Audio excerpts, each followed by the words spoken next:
Hello my dear চুলবুলো, আজকে আমরা দেখবো কেভিএল এর একটা নিউমেরিক্যাল। দেখ, কেভিএল এর এই নিউমেরিক্যালটাতে আমরা প্রথমে দেখি কেভিএল এর নিউমেরিক্যাল কি করে সলভ করতে হয়। দেখ, কেভিএল কখন ইউজ করবো না, যখন একাধিক লুপ আমরা সার্কিটে থাকবে তখন আমরা কেভিএল ইউজ করবো। লুপ বলতে কি, দেখ এইগুলোকে বলা হয় আমাদের লুপ। দেখ, এখানে একাধিক লুপ আছে সার্কিটে, তাই আমরা কেভিএল ইউজ করছি। চল আমরা দেখি কেভিএল করে সলভ করতে হয়। ফার্স্টে একটা একটা লুপ করে আমরা কনসিডার করব। লেটাসে এটা হচ্ছে আমাদের ফার্স্ট লুপ এবং এটা হচ্ছে আমাদের সেকেন্ড লুপ।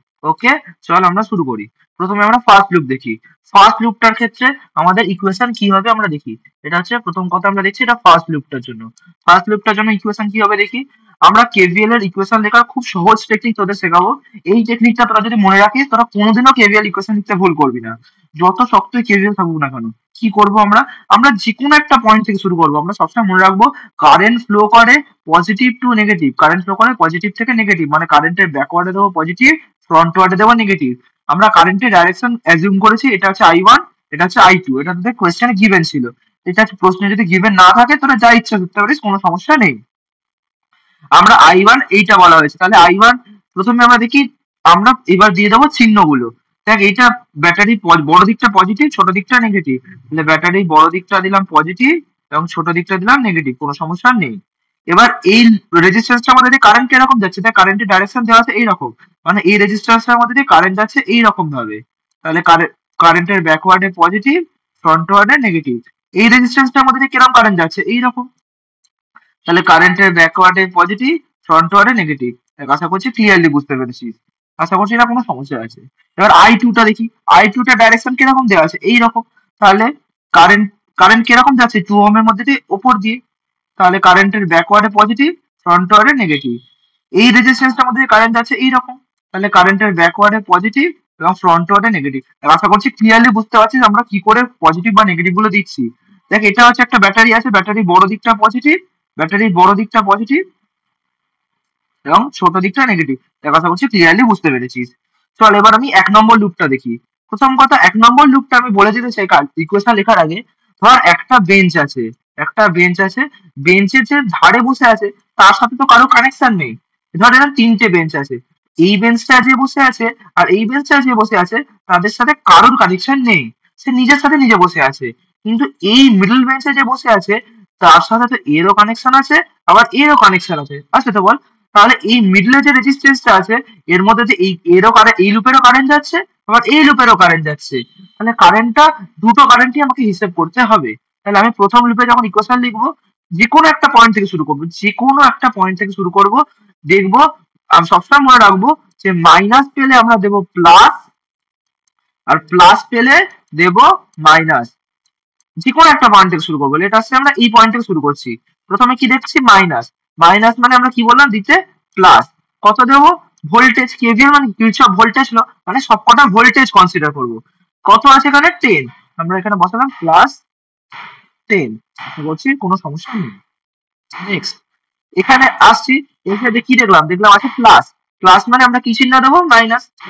কত ভোল্টেজ, 5 ওহমের মধ্যে দিয়ে I1 কারেন্ট যাচ্ছে, এটা 5 ওহম রেজিস্ট্যান্সটা, তার মধ্যে দিয়ে কারেন্ট কত যাচ্ছে I1, তাহলে ভোল্টেজ কত হবে as Ohm's law V equals to IR, তাহলে আইটা হচ্ছে I1 আর আরটা হচ্ছে 5, তাহলে কত ভোল্টেজ 5I1, তাহলে আমরা কত লিখবো 5I1।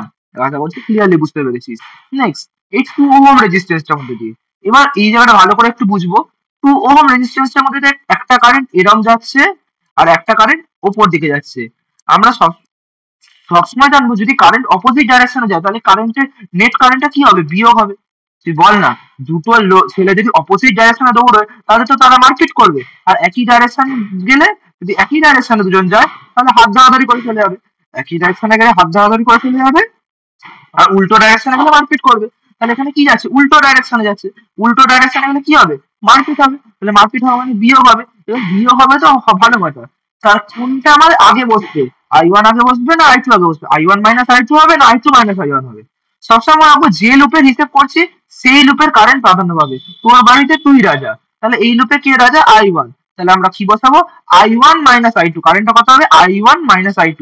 রেজিস্ট্যান্সটা কত, রেজিস্ট্যান্সটা হচ্ছে 2 ওহম, 2 ওহম মানে তাহলে ভোল্টেজটা কত হলো 2 ইন্টু I1 মাইনাস I2। দেখ আশা করছি ক্লিয়ারলি বুঝতে পেরেছিস কি করে আমরা করলাম।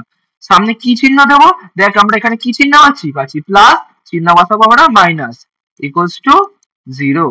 দেখ আশা করছি ক্লিয়ারলি বুঝতে পেরেছিস কি করে আমরা করলাম। তাহলে এটাকে একটু সলভ কর, সলভ করলে কি হবে, দেখ এটাকে আমরা যদি সলভ করি, দেখ ইকুয়েশনটা লেখার পর আমরা এটাকে একটু সিম্পলিফাই করে আমরা এলাম। সিম্পলিফাই করলে কি আসছে না 7I1 minus 2I2 equal to 10।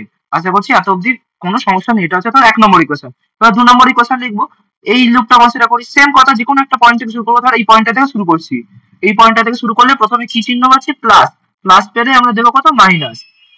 এখানে এর 2 ওহম রেজিস্ট্যান্সটার মধ্যে থেকে কারেন্ট কত যাচ্ছে, দেখ আগে হচ্ছিল I1 মাইনাস I2, এবার আমরা 2 নম্বর লুপের ইকুয়েশন লিখছি। তাহলে 2 নম্বর লুপে যখন ইকুয়েশন লিখবো তাহলে I1 মাইনাস I2 লিখবো না, লিখবো কি I2 মাইনাস I1, কারণ আমি বললাম যে লুপে আছি সেই লুপের কারেন্টে প্রাধান্য পাবে। তাহলে ভোল্টেজটা কত হবে 2 ইন্টু I2 মাইনাস I1। তাহলে 2 ব্র্যাকেটের মধ্যে কত লিখবো I2 মাইনাস I1, 2 ব্র্যাকেটের মধ্যে কত লিখবো 2I2 মাইনাস I1। আশা করছি ক্লিয়ারলি বুঝতে পেরেছিস। নেক্সট কত আসছে প্লাস, প্লাস পাওয়া মানে মাইনাস, মাইনাস কত দেবো 10, 10 ভোল্ট রেজিস্ট্যান্সটা কত 10, আর কারেন্ট কত যাচ্ছে অনলি I2 যাচ্ছে, তাহলে 10I2। দেখ আশা করছি ক্লিয়ারলি বুঝতে পেরেছিস। আবার পাচ্ছি প্লাস, প্লাস পাওয়া মানে এগেন আমরা দেবো কি মাইনাস, মাইনাস কত মাইনাস 50। দেখ আশা করছি একদম ক্লিয়ারলি বুঝতে পেরেছিস। দেখ এই ইকুয়েশনটাকে আমরা যদি সিম্পলিফাই করি কি আসবে 12I2 minus 2I1 equals to minus 50। দেখ আশা করছি ক্লিয়ারলি বুঝতে পেরেছিস কি করে আমরা 1 নম্বর আর 2 নম্বর ইকুয়েশনটা লিখলাম। এবার কিছুই করব না, আমরা এই দুটো ইকুয়েশনকে জাস্ট সলভ করব। আমরা কি করব, জাস্ট দুটো ইকুয়েশনকে সলভ করব। দেখ আশা করছি কোনো সমস্যা নেই। আফটার সলভিং দিস ইকুয়েশন ভায়া ক্যালসি, আমরা ক্যালসি ইউজ করে এই দুটো ইকুয়েশনকে সলভ করতে পারি। আমরা ক্যালকুলেটরে ডাইরেক্ট এই দুটো ইকুয়েশন দেবো, তাহলে দুটো ইকুয়েশন দিলেই আমরা I1 আর I2 ভ্যালু পেয়ে যাবো। আমরা ইঞ্জিনিয়ারিং ক্যালকুলেটরে জানিস তোরা ডাইরেক্টলি ইকুয়েশন সলভ করা যায়। ডাইরেক্টলি আমরা ইকুয়েশনটাকে যদি ক্যালসি ইউজ করে সলভ করতে পারি, কিংবা যদি মনে করি যে ক্যালসি আমাদের কাছে নেই, তাহলে আমরা ডাইরেক্টলি ক্লাস 9-10 আমরা যেভাবে শিখেছিলাম দুটো ইকুয়েশন সলভ করা, সেইভাবে আমরা সলভ করে নেবো। আমি ধরে নিচ্ছি যে তোরা দুটো ইকুয়েশন সলভ করা জানিস কি করে সলভ করতে হয়। তাহলে এই দুটো ইকুয়েশন সলভ করলে আমাদের I1 এর ভ্যালু আসবে এটা I1 ইকুয়াল টু 0.25 অ্যাম্পিয়ার এবং I2 ইকুয়াল টু পাচ্ছে মাইনাস 4.12 অ্যাম্পিয়ার। এটাই আমাদের প্রশ্নের অ্যান্সার জানতে চেয়েছিল। I1 আর I2 আমরা বার করে ফেললাম, এটাই হচ্ছে আমাদের অ্যান্সার। আশা করছি ক্লিয়ারলি বুঝতে পেরেছিস কি করে আমরা সলভ করলাম এই অঙ্কটা। এটা তোদের পরীক্ষায় এসেছিল। This is a important some KVL এর আন্ডারে। আশা করছি ক্লিয়ারলি বুঝতে পেরেছিস। যদি তোদের কোনো সমস্যা থাকে তাহলে কমেন্ট সেকশনে জিজ্ঞেস করতে পারিস। চল মিলতে হবে ক্লাস মে, বাই।